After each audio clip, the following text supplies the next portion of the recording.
सरकार ने उत्तर प्रदेश पुलिस के लिए 60,000 से ज्यादा कांस्टेबल्स की भर्ती निकाली है।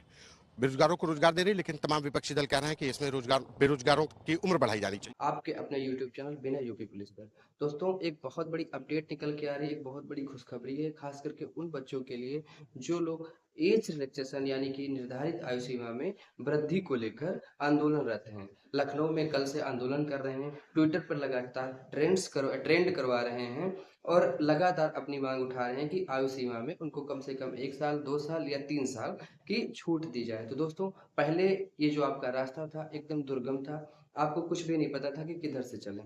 लेकिन कुछ अध्यापकों का और कुछ विभाग के लोगों का और कुछ नेताओं का साथ मिलने के बाद आपका जो आंदोलन है इसको बल मिला।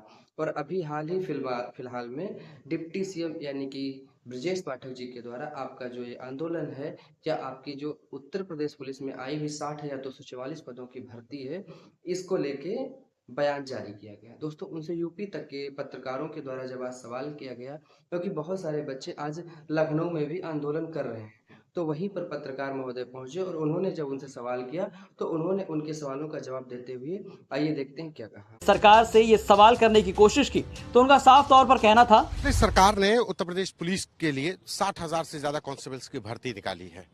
बेरोजगारों को रोजगार दे रही, लेकिन तमाम विपक्षी दल कह रहे हैं कि इसमें बेरोजगारों की उम्र बढ़ाई जानी चाहिए। माननीय प्रधानमंत्री नरेंद्र मोदी जी के मिशन रोजगार के तहत उत्तर प्रदेश में लगातार नौजवानों को, युवाओं को सीधे रोजगार सरकारी सेवाओं में दिया जा रहा है। उनकी मेधा के बदौलत, उनकी मेहनत के बदौलत, उनकी बुद्धि के विवेक के बदौलत, और इसमें पारदर्शिता के साथ एक एक नौजवान जो बुद्धि, कौशल, विवेक, मेहनत के बदौलत अभी तक नौकरी पाने से वंचित रह जाते थे।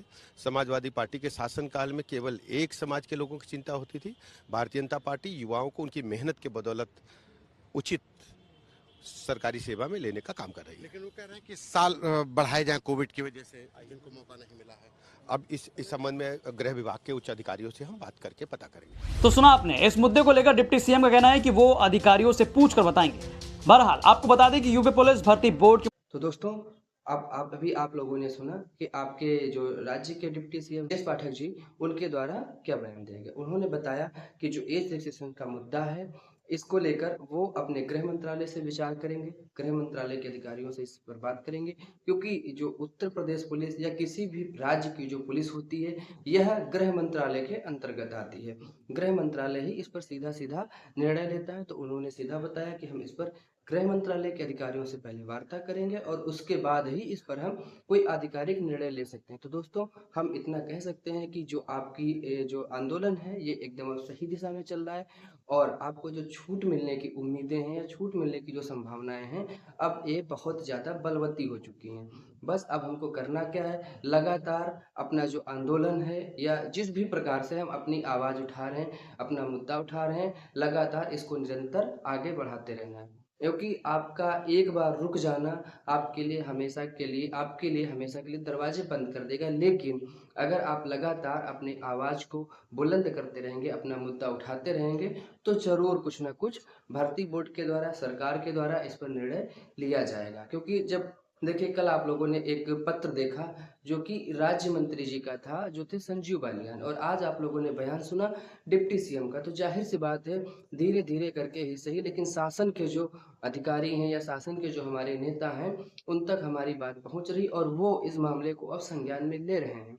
और जब डिप्टी सीएम तक बात पहुंच गई है तो एक ना एक दिन सीएम यानी कि चीफ मिनिस्टर साहब तक भी बात पहुंच जाएगी। और अगर चीफ मिनिस्टर साहब चाहें तो गृह मंत्रालय भी कुछ नहीं है भाई, गृह मंत्रालय भी तो उन्हीं के अंडर में आता है और सीधा बोल देंगे तो गृह मंत्रालय के द्वारा उधर बताया जाएगा और फिर भर्ती बोर्ड के द्वारा एक नोटिस जारी करके, क्योंकि ये भर्ती तो एक नए सिरे से नहीं आएगी, लेकिन इतना जरूर है कि एक नोटिस जारी करके आप लोगों को यहाँ पर वापस आयु सीमा में छूट का जो भी है मुद्दा उसको खत्म किया जा सकता है, आयु सीमा में छूट दी जा सकती है। और ये पहली बार नहीं हो रहा है, अभी बिहार में बीएसएससी जो है यानी Bihar staff selection commission, Rajasthan में, हरियाणा में और मध्य प्रदेश में कई जगह पर ऐसा हुआ है।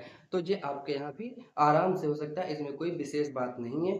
बस बात इतनी सी है कि गवर्नमेंट इस मामले पर कब विचार करती, इस मामले को कब संज्ञान में लेती है। आपके मुद्दे को लेकर जब डिप्टी सीएम को बताया गया कि एक जवाब में हाई कोर्ट के एक जवाब में सरकार के द्वारा बताया गया था कि प्रत्येक साल 30,000 भर्तियां दी जाएंगी, लेकिन 2019 के बाद से कोई भर्ती नहीं आई। तो इस हिसाब से 2 साल का रिलैक्सेशन प्रत्येक बच्चे को मिलना चाहिए। तो इस पर उन्होंने बताया कि वह अपने गृह मंत्रालय से विचार करके इस पर अपनी प्रतिक्रिया है वह जारी करेंगे। लेकिन अब जो आयु सीमा में आपकी छूट की बात है वो अब बहुत जल्द पूरी होने वाली है। बहुत ज़्यादा चांसेस हैं कि आपकी जो ये मतलब इच्छा है या आप जो एज एक्सेशन मांग रहे हैं वह बहुत जल्द मिल जाए। जय हिंद दोस्तों, नमस्कार।